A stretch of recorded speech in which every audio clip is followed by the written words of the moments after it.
Uncompromised,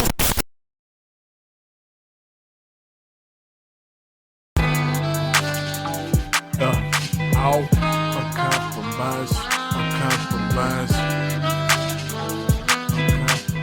we uncompromised. Do you have an entrepreneurial spirit? Are you constantly thinking about how to create value and build new businesses? Are you trying to find innovative ways of doing business to replace old, outdated ones? If so, then this is the show for you. Hosted by me, Jimmy Gonzalez, and Devon Watts, two business startup coaches armed with the knowledge that financial independence equals social independence. And our mission is to help you not just start a business, but scale it and keep it by providing the X's and O's of business creation and expansion. So join us as we share our experiences, tell stories of entrepreneurial success and failures, and break down lessons learned from sports entertainment. But don't worry, this is not a sports podcast. This is the Uncompromising Entrepreneur Podcast. Welcome back to the Uncompromising Entrepreneur Podcast. This is somewhat of a special version, episode 80, kind of on the road. This is Coach Jimmy G along with my homeboy, Anthony Devon Watts Jr. What's good, bro? Hey, chilling, man. What's going on, good people?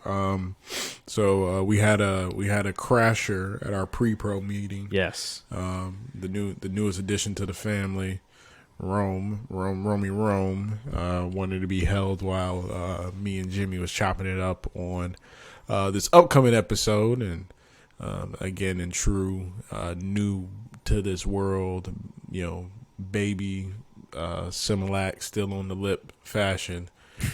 He went he ate, he pooped, and then he went right to sleep. So he was knocked out. Phases. So, yeah, man, knocked out. We over here talking about a whole episode strategy, and he just snoring away. And I am traveling, so I am not in my normal spots. I'm in Tampa right now. I think what you're saying is, I think what you're actually saying is that we've taken the podcast on tour. Yes, we have taken the podcast on tour. That is for sure. And now we're podding from two coasts, East and West Coast. We got it on lock. Of Florida. Florida. Of Florida. Oh man, but I'm excited, man, to get into today's episode. I think honestly because it's probably for this season specifically, it's probably overdue. Because we've been sharing since the very first episode of this season on this journey that we've been on for the better part of, 6+ months towards the end of last year, of really immersing ourselves into this crypto NFT blockchain space. And, it's apparent how much we've immersed ourselves because it just continues to kind of permeate our conversation when we're talking about, even if we're talking about, business or, athletes or things that are going on in the world, somehow a little bit of NFT, crypto, whatever, just like leaks into the discussion. Mm-hmm. And so for our listeners out there who may be like, Uncompromising Entrepreneur, aka Legacy and Leadership Podcast OGs, that Jimmy and I have facilitation backgrounds as, trainers, facilitators, content creators, the whole nine. And so like good instructors, we realize, we keep bringing up a topic that we haven't done a good job of actually providing context to our listeners on, or giving them the foundation so that they're not lost in these discussions. So we probably should do an episode dedicated to providing that context, and really break down, what are NFTs 101.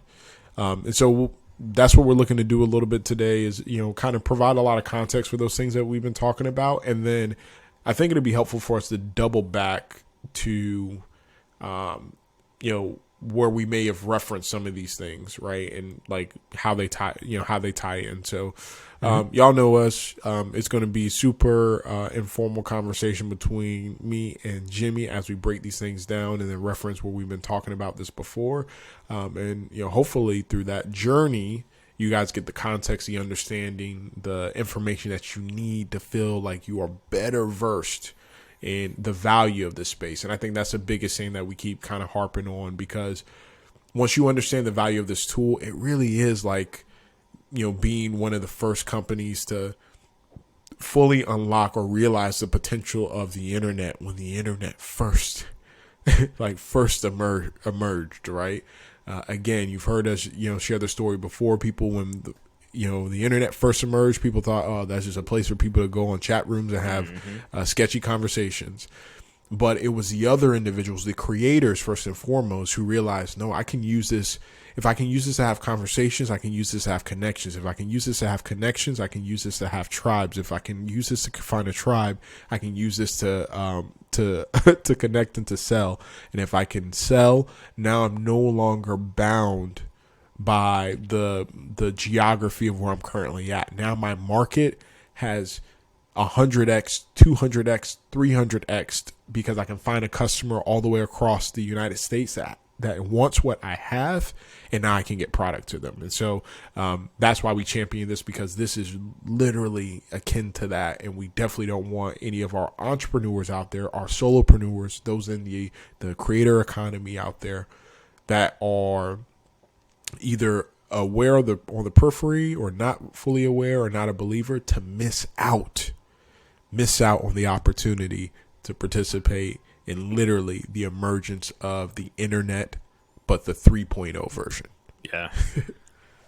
No, I mean, that's facts. That's, for our entrepreneurs out there, again, it's just what you just said. It's, man, I wish I would have taken advantage of the internet when it first came out in some capacity. I wish, especially when the stocks crash, I would have taken advantage of buying Amazon stock or Google stock. I wish I would have taken advantage of Instagram or Facebook when it first came out, and how cheap it was, when you can really promote your business and promote your services organically before, you really started to paying to play, so to speak, when it comes to those things. So this is that opportunity.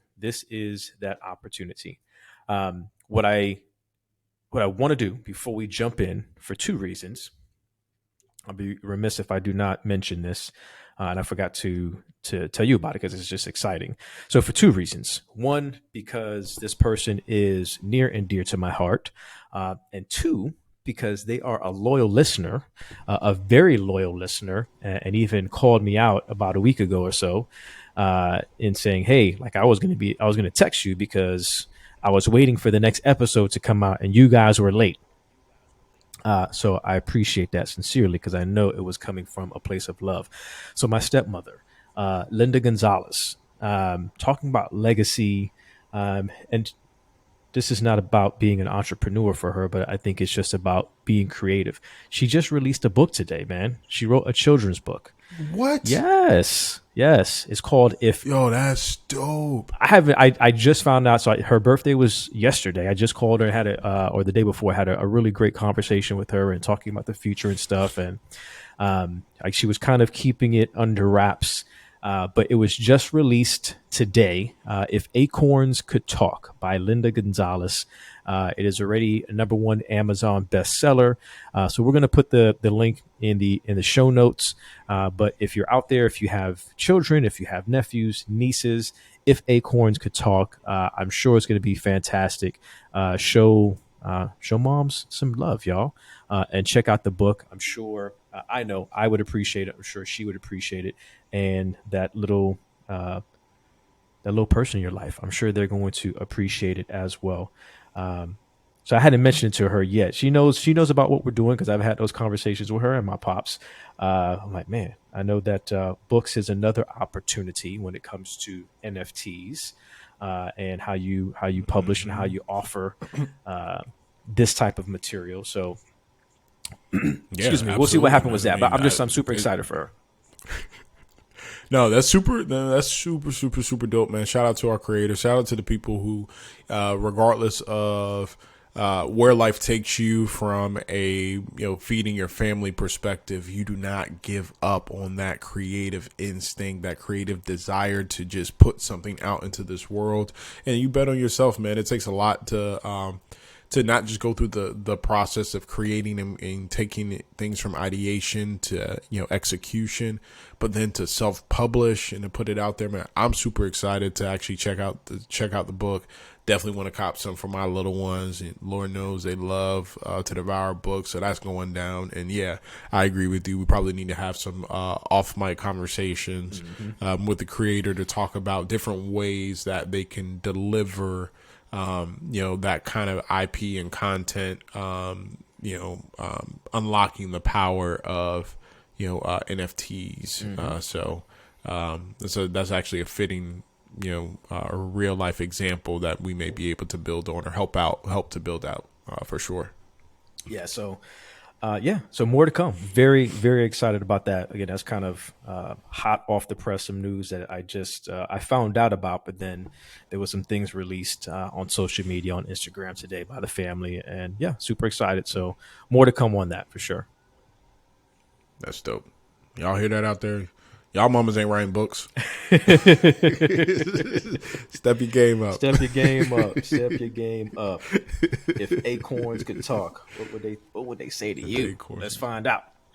That's dope. So non-fungible tokens, 101. And I think, we're going to continue to give you our normal content, but we've also discussed after this episode, continuing to kind of provide an NFT series and really go over these 101 topics and some of these basics.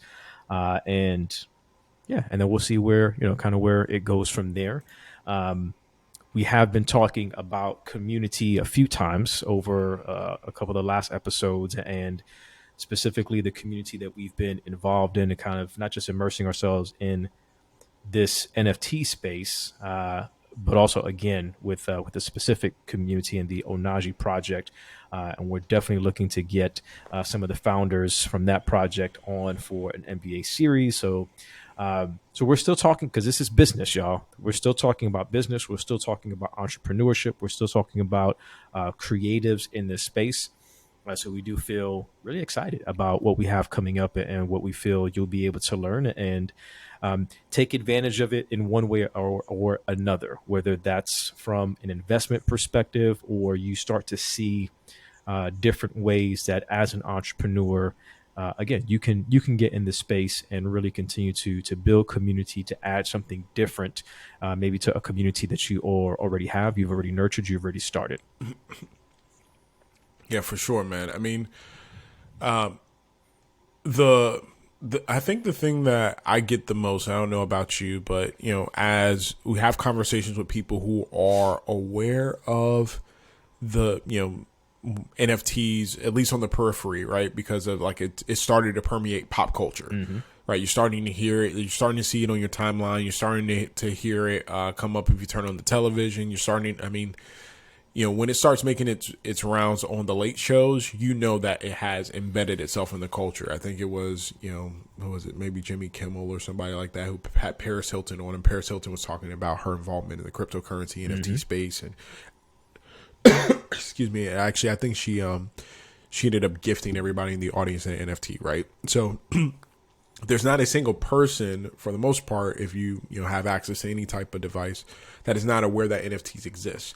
But the question I always get when you try to have a deeper conversation around it is, the surface level understanding of what it is, that's the picture thing. That's a JPEGs. That's a people trading pictures. Why am I gonna pay for a picture? Well, I could just copy it and download it. Yeah, right click, save. So my wife knows, but she was really messing with me the other day because I was showing her some of the collection that I have, and I think she saw one on Twitter. She said, "Oh man, let me see that. I'm gonna right click. I'm gonna save that. It's mine now." I'm like, stop it already, because that's not how it works. So she was messing with me, but there's people that, because they don't have a full understanding, that's really what they think. But that's like saying I'm staying in a beautiful hotel right now in Tampa that was an old courthouse. That's like me going outside, taking a picture of this courthouse and saying, "Oh, well, I own the courthouse now." No, it's a picture of a courthouse, and that's it. There's much more to it when it comes to this NFT world and this NFT land that we're discussing.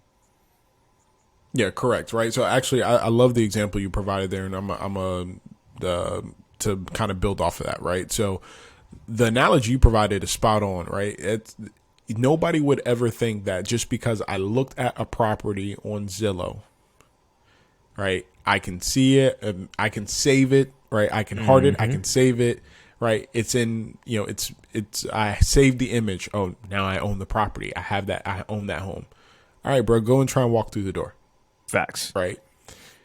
The NFTs are essentially digital certificates of authenticity.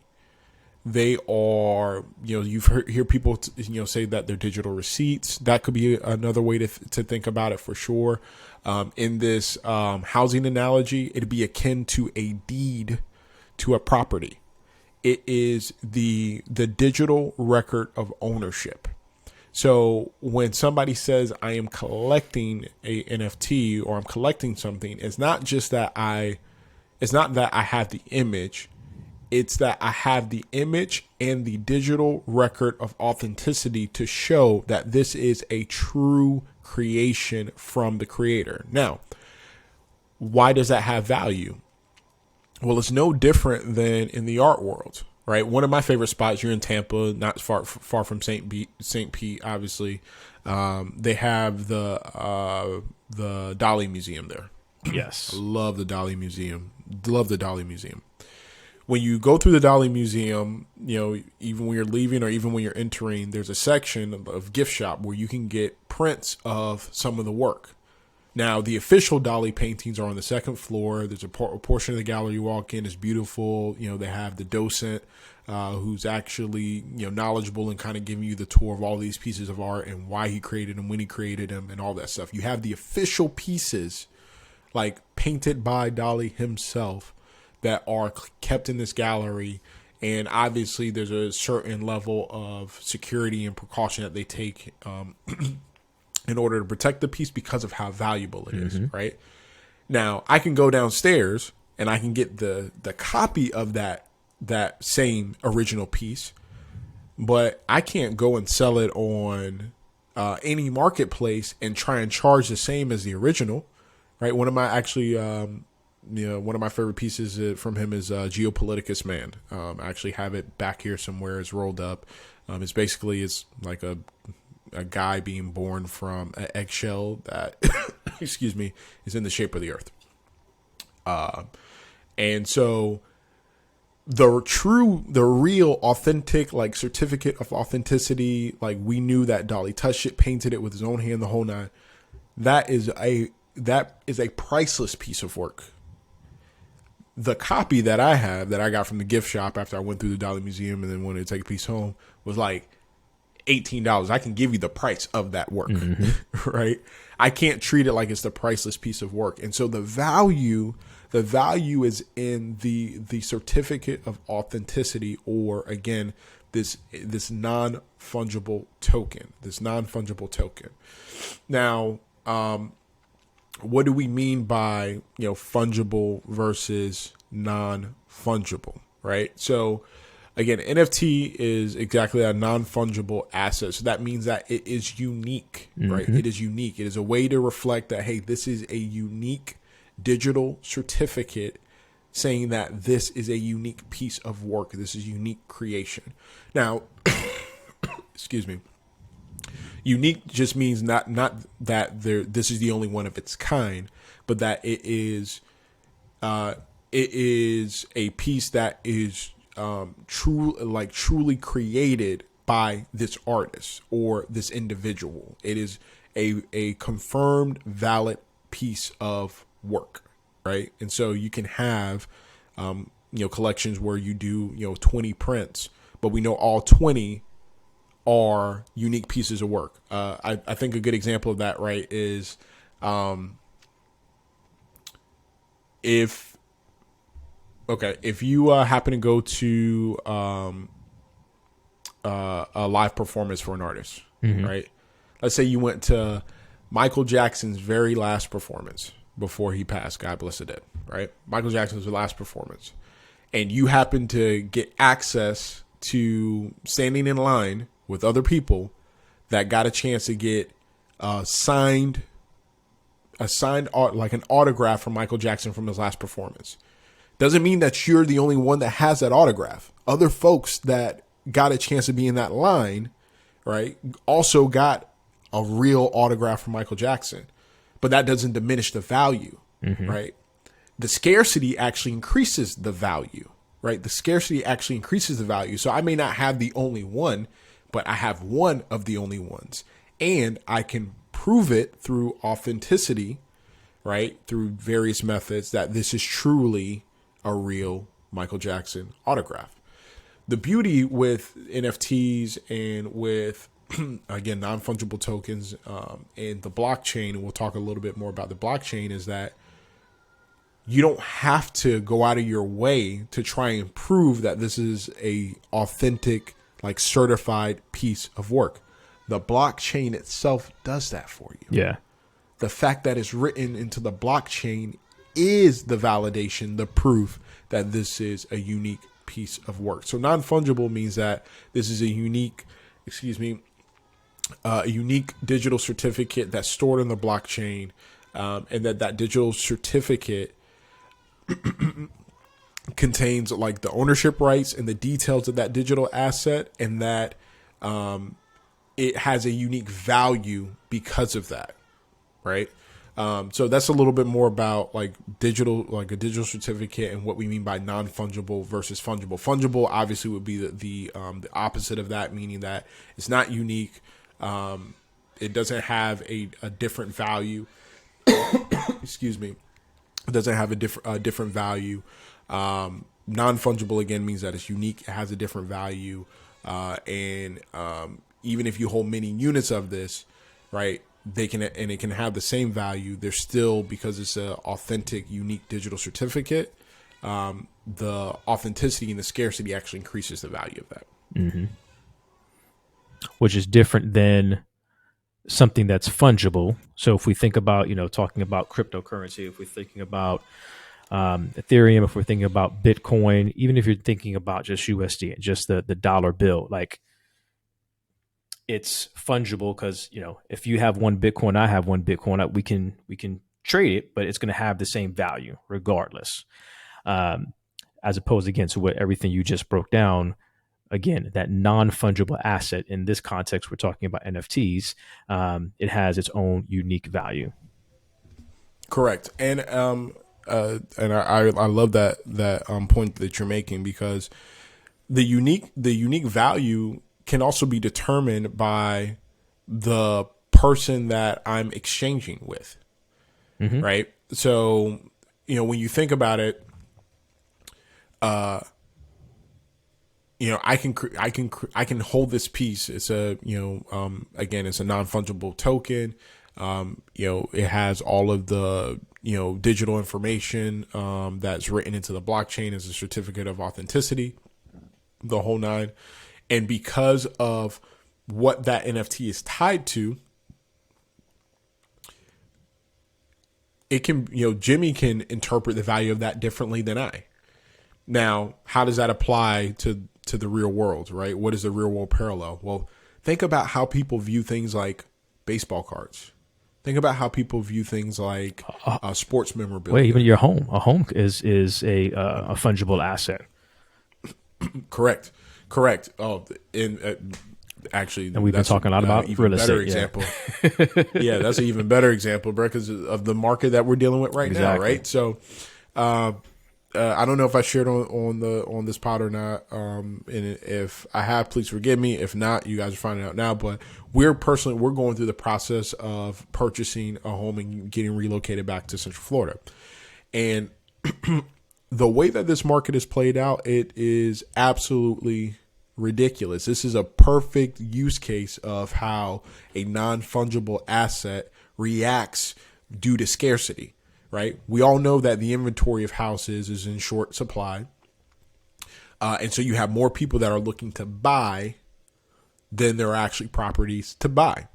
So when you do an appraisal on a property and somebody is just merely assessing the tangible value, right? The fungible value, for lack of a better term, right? The fungible value of this asset, of this home, meaning the age of the property, the space, the square footage, the appliances, the roof, the location, the taxes, all of these things that, you can use data to say, without, beyond a shadow of a doubt, add this and this and this and this and this and this, and this is what the value of this property is. This is the true value of this property, right? That appraisal means nothing when there's scarcity, because for other folks, for folks that are buying property, real estate is seen as non-fungible, meaning, the appraisal says it's worth 400, but I want to pay 440. Because it's worth 440 to me. I care about that location. I care about the schools. I care about that specific property. And so I'm willing to pay 440. And somebody else can say, I'm willing to pay 460. And somebody else can say, I'm willing to pay 480. In all of those instances, the value is different for each person that's placing an offer on it. Mm-hmm. And now that piece of property is non-fungible, regardless of what the real fungible value is of the wood, the bricks, all of that stuff, right? That's irrelevant in this instance. And so, that's a perfect example, actually, Jimmy, of, again, how the scarcity and it being non-fungible can actually, allows the value to be dictated by those that are participating in the market, right? Participating in the market. So for folks in the NFT space, like, how do you apply that as a creator? How do you leverage that as a creator? Well, every time you put out a piece of work as a creator, if you're in the creator economy, you in the Web 2 world, Web 2.0 world, the technology and is dictating your value, not the market. Right? If I produce a piece of music, I don't have the flexibility to determine what the value of the stream is on that music. And then for other folks participating in the marketplace to say, man, I want to hear something from Devon. And so, for me, I'm willing to pay the dollar for the stream. Mm-hmm. Right? I don't have the ability to determine that. Now, I do have the ability to determine if I want to do just sell it direct to consumer. Right? Again, that would be another instance of it being non-fungible, because the consumer has the decision to make: do I want to spend $15 on his music or do I not? Yeah. Right. But for most of the folks participating in the creator economy, you're the main vehicle for the main resource, the main utility for being able to deliver your content, your music to the audience, the marketplace, is through these streaming platforms. And those streaming platforms, they assess the value of your music. They treat it like a fungible asset. The what I get per stream is no different than what Drake gets per stream. Right? Mm-hmm. And we are not the same type. We are not the same type of artists, but we are not the same type of artists. But the platform treats us that way. Yeah. It takes the ability. It takes away the ability to treat what you create as a non-fungible asset and to allow the marketplace to dictate what the value is, mm-hmm. right? And for those thinking, well, the market kind of does dictate the value because of the number of streams, that's not true. The reason why I say that's not true is because you can choose to pump money or invest in the infrastructure, and then they will promote what you've placed on the platform to inflate or to influence how the marketplace consumes it and feels it, right? Like I can put money into a playlist and the marketplace may not even be looking for me, but because I invested in Spotify's infrastructure and I paid to be on a playlist spot, I'm going to show up in your music. Mm-hmm. I'm going to show up in your rotation, whether you want it or not. The marketplace has no say. I'm here. Right. It's kind of like, and I'm coming back to this because I'm still salty about this. And this, I'm like, this is almost like what 14 years. 14 years later or something like that. Yeah, I know this is the type of petty I am, but I'm gonna give you an example. Ain't nobody in the marketplace want that damn album from U2 that was forced onto your iPhone all them years ago, where you just woke up one day and the whole album was in your phone. I didn't buy that. Literally, that made, bruh, I'm not lying. That had me. I boycotted iPhone for a good 4 years before I got another iPhone because I was so mad that damn U2 album was in my iPhone. Right, I woke up the next day, it was there, and you couldn't delete it. And I was like, what? Why you put this here? Yeah, why you put this here? Now, it's because what happened was this was when Apple Music at the time, they were exploring kind of these exclusive relationships with artists and stuff like that. This is before they had a streaming platform. And so essentially what they did is they brokered a deal, and Jay-Z did something similar with Sprint where he negotiated with the company to pre-buy a certain volume of his albums. So Jay-Z did this with Sprint. He was like, hey, I remember that one. Yeah. Before I even drop it, I'm platinum before I even dropped. Well, it's because Sprint had agreed to buy 1 million copies of his album, and then they automatically placed it on the phones so that when somebody copped the phone, you automatically had his album in there, right? Again, another example of the marketplace taking your asset and making it non-fungible and making it fungible or whatever the case may be. But it worked out in Jay-Z's favor. Right. But again, this is with Apple, what they did in return, they did the same thing with U2. And so you had the whole U2 album in your iTunes, just automatically downloaded because they had worked out the agreement with them. And I ain't never had no U2 in my album, in my phone ever. Right.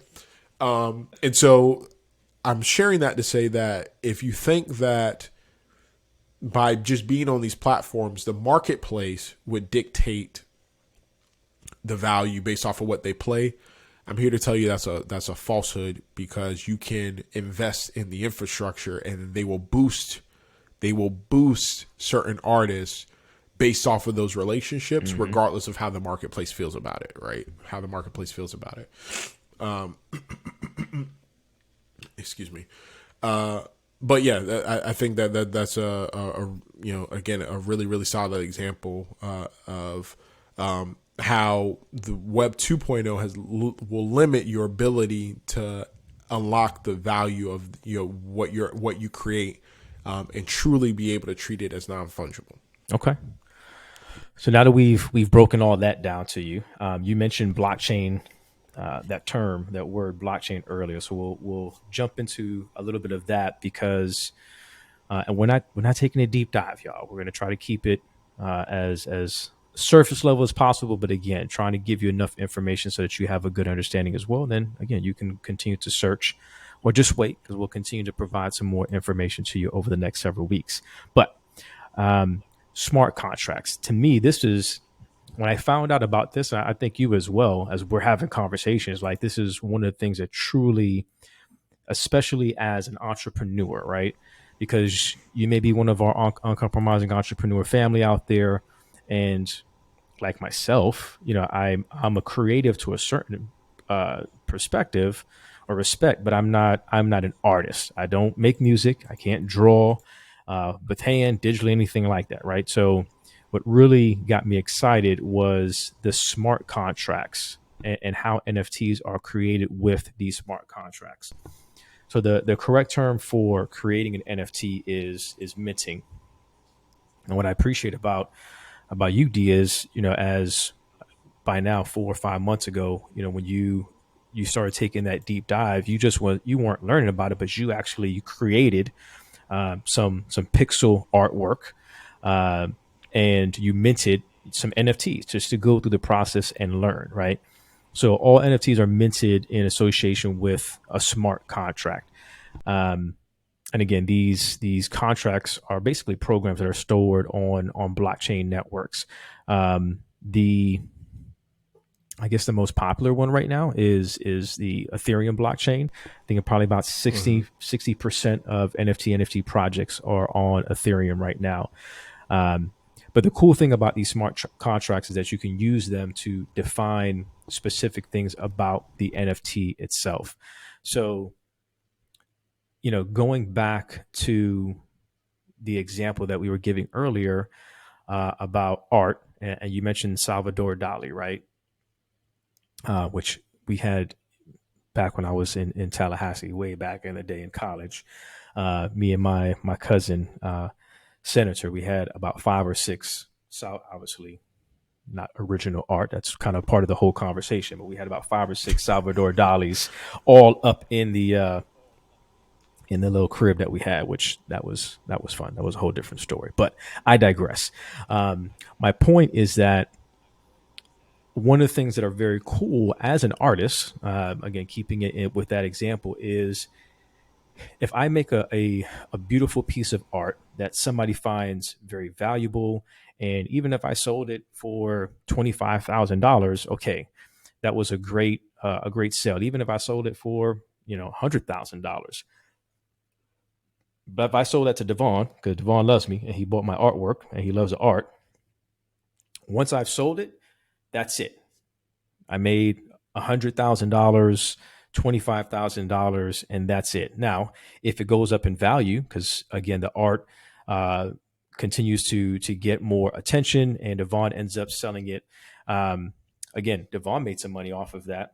But with these smart contracts, one of the things that you can do is continue to write into the contract where if I sell this NFT, Devon buys an NFT from me, and it goes up in value, and he decides that he wants to sell the NFT to somebody else, I can get 2%, I can get 10%, and have residual income coming in, residual sales off of that, which again, you can't do that. Or you can't necessarily do that with normal art, right? The other thing that I like about it too is that term, provenance, that when you think about some of these old paintings, a Salvador Dali, a Mona Lisa, that has been around for decades and decades. Like, you don't know who has really owned it over time. We may know where the original is right now, but it could have gone through a number of hands, but we don't necessarily know who owned those throughout the decades, the centuries, or whatnot. With an NFT and the fact that it is written on the blockchain, there's always going to be that, like you were saying earlier, that digital track of who has owned this this particular piece of art or this NFT. It doesn't always have to be art, but just this NFT, which I think, and that in itself can actually increase the value of what you possess, depending on who at one point owned it, based off that digital chain of custody at the end of the day, right? Like, for some of these, older pieces, like what you're talking about, right? We know it's an original, but we don't know every single place that it's been, right? Correct. We know where it's been since it got into, maybe a collector or a curator's hand. And then from there, they started to keep it. But what if you find out that the piece, that Salvador Dali piece that you had at one point hung up in Buckingham Palace, or, it was on the wall in Winston Churchill's, day room, or, it was, at the wall at Camp David when they signed the Middle East Peace Treaty. Like, that level of information of understanding the chain of custody adds intrinsic value to what was created outside of just the quality of the work, right? The quality of the work. If you knew, because I'm thinking about this cat here recently. So there was an auction of the very last touchdown pass thrown by Tom Brady, right? I just got another notification on my phone about that. Yeah. All right. So for those who don't know, Tom Brady, I'm not going to go back to like who he is. Like, we've talked about him enough. You guys know who Tom Brady is, but Tom Brady, his very last touchdown pass, which was in a playoff game, which we thought was his last touchdown pass. Was last touchdown pass, right? Obviously, based off of his storied career and the things that he's been able to accomplish, we know that there's going to be high demand and therefore high value placed around the very last touchdown that he's ever thrown in his professional career. And so that football was actually put up on auction It ended up selling for, I think, $508,000 or something like that. Like, it was over $500,000. 518,000. And Yep. 518. So I was off by 10 bands, right? So $518,000. And what makes it just so, all you can do is really laugh, like just humorous and painful, is that the very next day after this guy bought that football, Tom Brady says, "Hey, I'm not done. I think I'm going to play some more." So now it is no longer the last touchdown pass that Tom Brady has ever thrown, right? And so it's funny because you have people debating, people saying, "Oh man, like how does it feel to be the guy who spent the $500,000?" I actually think he had a very small window because now you have this unique niche story around it that I think there's actually a small window where the value actually increased on that 518, right? Because now it went from, this being the last one to now this being this having its own kind of mythology around you purchased this and the day before Tom Brady announced that he's coming out of retirement. And so now it's no longer the last one, and there's definitely some value there. But think about how, and I think I shared this before, but even in like the sports memorabilia market where you can obviously just see from these transactions how much value there is, think about how important it is to have that provenance of knowing that this is literally, it went from Tom Brady's hands to this wide receiver's hands to the fan who ended up holding on to it. And then we can have chain of custody of knowing who that fan was that was sitting in that seat, and it was this guy. And then he took it home, and then he put it up on the site, and then what was put up on the site is the exact same serial number as the football when he was like. We know how valuable that is because we want to make sure that, Brett didn't go to his garage and swap it out for the okie doke, and now I'm paying money for the not the last touchdown Tom Brady threw, but maybe the 37th touchdown that his son threw in the backyard. Like, there's no value behind that. But understanding the chain of custody, well, now with blockchains, with smart contracts, all of that is built into the digital certificate of authenticity, the NFT, where you don't have to question it. You can access the provenance. You can access the chain of custody immediately, and it's all written on the blockchain. You can easily follow it and see it from the time that it was ever written into the blockchain to every single person ever that has owned that digital asset. So think about that. We're going to get into the kind of the next piece of this, which is, where do you hold your NFTs, right? So you need what is called a crypto wallet or a digital wallet. If you want to create your own NFTs, if you want to buy them, if you want to sell them, then you need a crypto wallet to do so. NFT creators, they can store the token information in their crypto wallet, and then when someone purchases that NFT, the token will pass to their crypto wallet. So again, I'll get back to the example. Devon created his first NFTs. Again, these pixel characters that had different NFL paraphernalia on, and actually made one that kind of looked like me and had the Giants. Well, he wasn't trying to sell it to me. He was going through the process of practicing, but wanted to shift ownership of this NFT. So I had to go through the process of creating my NFT wallet. There's a number of ways you can do that. Again, one of the easiest and well-known ways is using Coinbase. But again, we'll get in more into depth on that at another time. But within this NFT wallet, he was able to transfer that NFT over to me.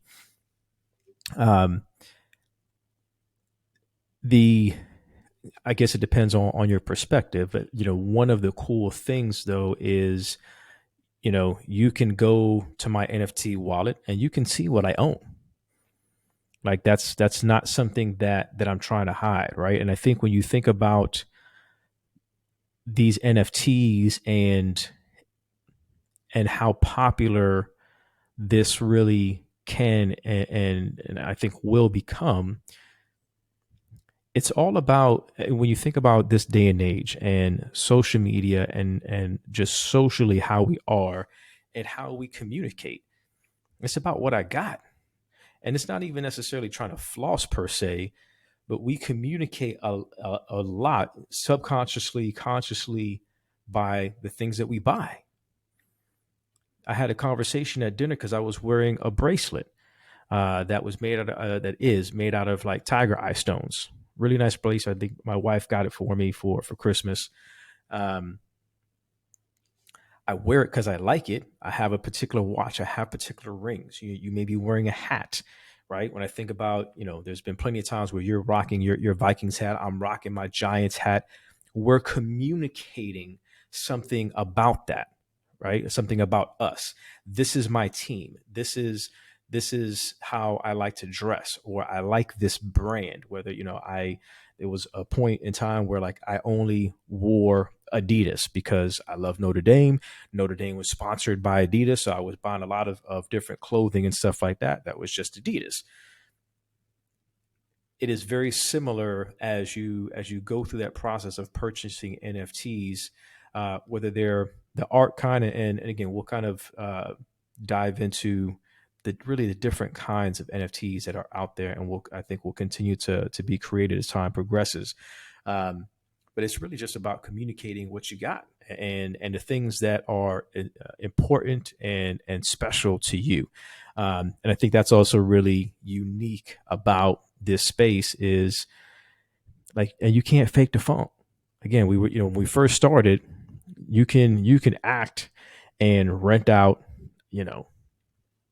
a plane or a car, or you see a Porsche on the side, parked on the side of the street, and you go and take a picture and put it on Instagram, like that's your Porsche. No, it's not.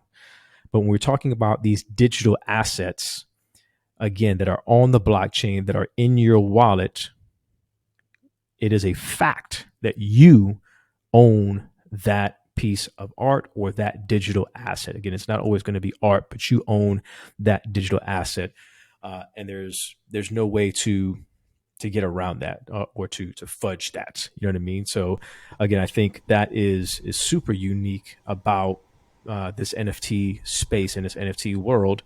But again, in order to do that, you need to make sure that you have a digital wallet to be able to hold your NFTs in. Yeah, I think you're spot on. And what we're seeing now more and more is that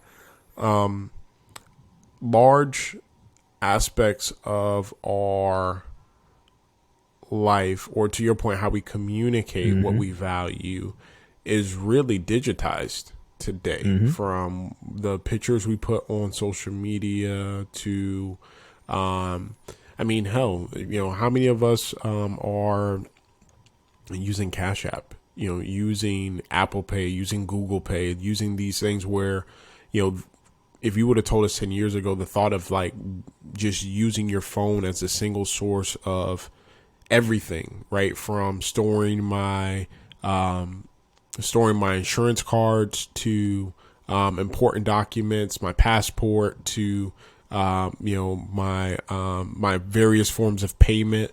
Like I don't need to have a phone in a wallet. I can just have the phone because my phone is also my wallet, right? Like if you would have told us that 10 years ago, I think some people would have been like, man, nah, that's crazy. I can't leave home without my wallet. Like my whole livelihood's in there. And then also I got my stuff in the glove compartment box and right, all that stuff. But that's where we've evolved to. And we're only moving faster and faster towards that at a even more rapid pace. And so it's not a stretch to see a world where now all of the important documents that we require, like, okay, I'll give you a super simple example. What happens when the government or medical records are start to be housed on blockchain? Where I keep my Social Security in my crypto wallet, in my digital wallet. Instead of having literally the same Social Security card that they gave my mama when I was born, since birth, and she told me, yeah, hey boy, this is yours now, don't lose it. I kept it safe in the plastic envelope that we keep in the file cabinet with the manila folder, right? That, which was for something that is so critically important, right? In terms of my livelihood, my ability to get access to loans and the whole nine, like to just keep that flimsy little piece of paper that they tell you don't laminate, even though that's a smart thing to do, but then they don't do it because then it's going to make it, it's going to make it invalid. You know what I mean? Like, and when that becomes digitized and now all I need instead is a crypto wallet, right? A digital wallet, and now it's kept as an NFT. What happens then? What happens when the title, when the deed, when those type of documents, again, your medical records are kept on these digital wallets. And now when I go into a health place, right, they can authenticate that it's me. Mm-hmm. They can authenticate that it's me. They can authenticate that I've been prescribed this prescription or whatever the case may be because it's in my digital wallet. It's tokenized, right? I have to do a digital signature. It couldn't be anybody else because it's my wallet, and I'm the only person that has access to the seed phrase in order to have that wallet. And it's a multi-signature wallet, which means it requires 2 steps in order for it to validate my signature to confirm that it's me. Then what happens? Like, that's where we're going. I know right now it seems like for folks out there that this is just a tool for trading collectibles and, again, JPEGs, right? But this is where it starts to perfect the technology, but this is not the end. Yeah. Of the again, this goes right back to, like we said in the beginning. The internet started off as a tool to hop in chat rooms and have conversations. That's not where it ended. And if we would have limited ourselves to saying this is all this tool could ever be, we would never have giants like Amazon. We would never have the ability to mobilize and reorganize an entire nation's workforce from going in office to working remotely. Mm-hmm. The internet allowed that to happen. We wouldn't have the emergence of online learning, of empowering small businesses to be able to expand their footprint beyond their local city or county or wherever they can get in their car. Now I can sell to somebody in Canada. I can sell to somebody in Africa. I can sell to somebody in China from Boca Raton, Florida.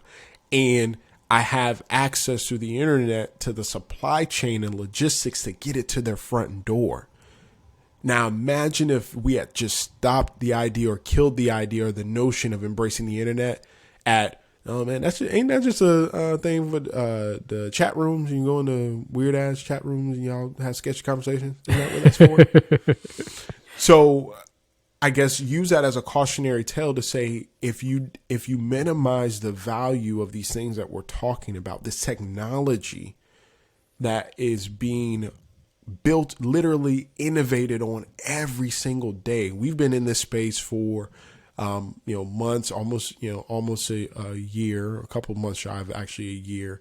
And the innovation we've been able to personally just witness from when we enter to where it's currently at, the innovation we've been able to play a role in as, we've started to consult some of these artists and projects on how to scale their business, because that's literally what they're building when you have these NFT projects or collections, is a business, right? The innovation that we've been able to consult on and help to influence, there's no telling where this technology is going to evolve to. And so, again, I just implore our entrepreneurs that are out there, like, if you are having apprehension about either leveraging the tool, my first thing would say is to understand it. Mm-hmm. Like, just take the time to educate yourself, because what I have confidence in is that creators have the ability, when they understand the tool, to then understand how they can unlock the tool or leverage the tool to maximize their value or to birth their gift into the world, right? And so there's a lot of creators out there that I've interacted with personally that I know that you're not even allowing yourself to understand the tool. And because you're not trying to understand the tool, you're placing a limitation on yourself. Don't be that person who said, nah, there's no way business is ever going to be done on the internet. There's no way anybody's ever going to send an email. Don't be the person that says, hey, don't be that person that said, hey, there's no reason somebody would ever want a phone in their pocket or in their car, right? Why would I need that? I have a home. I have a phone at home. I have a phone in the office, right? And then if I really need to, I can go to the payphone at the gas station if I find myself in a pinch, right? Don't be those individuals. And then as technology and innovation passes you, now you're forced to use it anyway, but you're late to the party. Yeah. You're late to the party. And now, you're a consumer. You're a consumer instead of, again, a creator and somebody who can be participating in this new economy using this tool. Facts. So one of the most attractive things about NFTs is their scarcity. Again, knowing that as somebody who is purchasing this NFT, that it's unique and that it's easy to prove the provenance, the authenticity of it. And a lot of people create NFTs for art, for collectors, and just, again, understanding that there can only be one owner. I definitely appreciate everything that Devon just mentioned because, and we talked about that last season too, when we're going through solopreneur success. Just a simple fact, forget about NFTs, but as an entrepreneur, again, think about all the times that you've looked at something and because you didn't understand the technology and how to utilize a tool that can make your life easier, that can automate processes for you. You saw a social media tool that came out like Facebook or TikTok. And wow, there's just, people on there dancing and making videos. It may have seemed that way at first. And to your point, you've, and it's not too late for TikTok, but you somewhat let that boat pass you by. And then now you're on TikTok, but you're a consumer and you're just stuck there watching videos when it is a really awesome way to build your community, to get the word out there about your product, your services, whatever it is that you offer, whatever it is that you're doing. But that main point is just don't let this opportunity slip by. At least do the research, put your 20, 30, 40, 50 hours in to study, to get the best possible understanding. And that's what we're here for too, is to help you with that. Get the best understanding that you can. And that doesn't mean that you should jump in right away. But start to think as you learn more and you get into the space and maybe get a part of some communities where you can be around other like-minded individuals, other entrepreneurs that are trying to figure it out, and start to really strategize ways that for you as an entrepreneur and your business that you could possibly, again, utilize NFTs to provide something, some type of utility, some type of offering to your community. So we hope that that helped for our uncompromising family out there. Man, we definitely ask this, but sincerely, we want to hear from you. What comments do you have? What questions do you have? Make sure that you leave us some comments.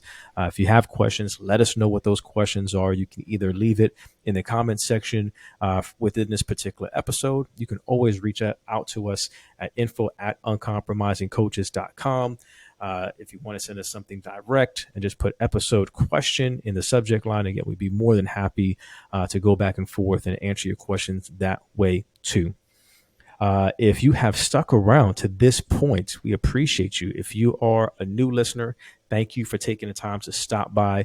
Hopefully this might be the first, but hopefully it's not the last episode that you listen to. If you are a loyal listener, again, thank you for rocking with us and continuing to take this ride as we journey through this land of entrepreneurship and this new space of NFTs. And as we learn and as we grow, again, we're teachers, we're learners, and we love being able to share knowledge about what we're learning, what we're experiencing with our folks out there, because that's what family does, y'all. Family shares, family learns, and we take care of our community. So again, thank you for that. Like this episode, like the episode, leave us a comment, show us some love and that respects. We greatly appreciate it.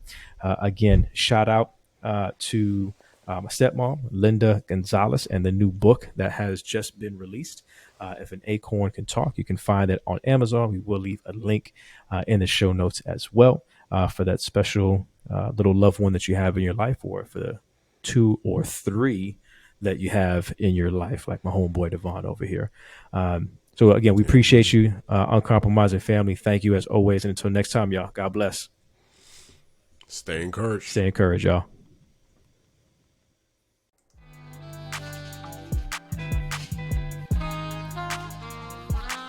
You have just listened to the Uncompromising Entrepreneur Podcast, hosted by Jimmy Gonzalez and Devon Watts. Thank you, and we hope that you pursue your passion, create profits, and build a legacy. Until next time, y'all.